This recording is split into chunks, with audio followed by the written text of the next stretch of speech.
ആൾരൂപമായ ഗാന്ധി 156 വർഷങ്ങൾക്ക് മുമ്പ് 1869 ഒക്ടോബർ 2 ഗുജറാത്തിലെ പോർബന്ദറിൽ പിറന്ന മോഹൻദാസ് കരംചന്ദ് ഗാന്ധി എന്ന മഹാത്മജിയുടെ ഓർമ്മ ഇന്ത്യ എന്ന ഭൂഖണ്ഡത്തെ മാത്രമല്ല ലോകത്തിലെ സമാധാന കാംക്ഷികളായ സഹോദരങ്ങളുടെയെല്ലാം ഹൃദയങ്ങളെ ത്രസിപ്പിക്കുന്നുണ്ട്. കൂട്ടുകാരി, ഒക്ടോബർ 2 ഗാന്ധി ജയന്തി, മഹാത്മാഗാന്ധിയുടെ ജന്മദിനം. ലോക മനസ്സിൽ സത്യത്തിന്റെയും അഹിംസയുടെയും ആരൂപമായി ഗാന്ധിജി ഇന്ന് വീണ്ടും ഉയർക്കുകയാണ്. ജനകോടികളുടെ മനസ്സിൽ ഗാന്ധിസം എന്ന സമാധാന സന്ദേശമായി. കാലം കാണാൻ കൊതിച്ചുറങ്ങിയ ഒരു സുന്ദര സ്വപ്നമായിരുന്നു ഗാന്ധി. രാജഭരണം ആഭരണമണിയിച്ച ഇന്ത്യയിലെ ചരിത്രത്തിൽ നാട്ടുരാജ്യങ്ങളുടെ കലഹങ്ങൾക്കിടയിലൂടെ വ്യവസായ കണ്ണുമായി നുഴഞ്ഞു കയറിയ വിദേശ ശക്തികളെ അഹിംസയുടെ മാർഗത്തിലൂടെ ഇന്ത്യൻ മണ്ണിൽ നിന്ന് തുരത്താൻ പിറവിയെടുത്ത പ്രവാചക ജന്മമാണ് ഗാന്ധി. നിങ്ങളെ ഞാൻ അക്രമം പഠിപ്പിക്കുകയില്ല, കാരണം അതിൽ ഞാൻ വിശ്വസിക്കുന്നില്ല.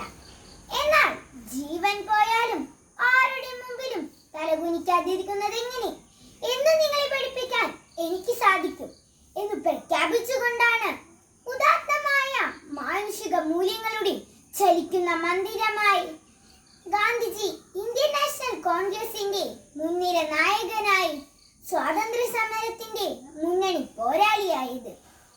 ഹിന്ദുയിസവും ജൈനിസവും ക്രിസ്തീയതയും ഏറെ സ്വാധീനം ചെലുത്തിയ ഗാന്ധി മനസ്സിൽ ഭഗവത്ഗീതയും വിശുദ്ധ ബൈബിളിലെ അഷ്ടഭാഗ്യങ്ങളും ദേവസ്വരമായി. ഒരാൾ ചിന്തിക്കുന്നതും പറയുന്നതും ചെയ്യുന്നതും ഒന്നാകുമ്പോഴാണ് യഥാർത്ഥ സന്തോഷം അയാൾ അറിയുന്നത് എന്ന് അദ്ദേഹം തിരിച്ചറിഞ്ഞു. മറ്റുള്ളവർക്ക് സേവനം ചെയ്ത് സ്വയം നഷ്ടപ്പെടുമ്പോഴാണ് നിങ്ങൾ നിങ്ങളെ തിരിച്ചറിയുന്നത് എന്ന ഗാന്ധി സൂത്രം അദ്ദേഹത്തിന്റെ ഹൃദയത്തിൽ നിന്ന് ഊർന്നു വീണതാണ്. ഭാരതത്തിന്റെ ഭാവവും രാഗവും താളവും തന്റെ ഉപവാസത്തിലും പ്രാർത്ഥനയിലും സത്യാഗ്രഹത്തിലും വെളിപ്പെടുത്തിയ ഗാന്ധിജിക്ക് ധാരാളം ശിഷ്യഗണങ്ങൾ ഉണ്ടായി. ആചാര്യ വിനോബ ഭാവെ, സർദാർ വല്ലഭായ് പട്ടേൽ, മീരാ ബഹൻ, CF ആൻഡ്രൂസ്, നരഹരി പരീഖ്, രവിശങ്കർ വ്യാസ്, ഖാൻ അബ്ദുൽ ഗാഫർ ഖാൻ തുടങ്ങിയ പ്രമുഖർ ഗാന്ധിസത്തിന്റെ അധ്യാപകരായപ്പോൾ ഗാന്ധിജി കാലം രുചിച്ചറിഞ്ഞ ഇന്ത്യയുടെ ഉപ്പുരസമായി. ഗാന്ധി ജയന്തി നമുക്ക് സേവന ദിനമാണ്. മുൻപിത് സേവന വാരമായിരുന്നു.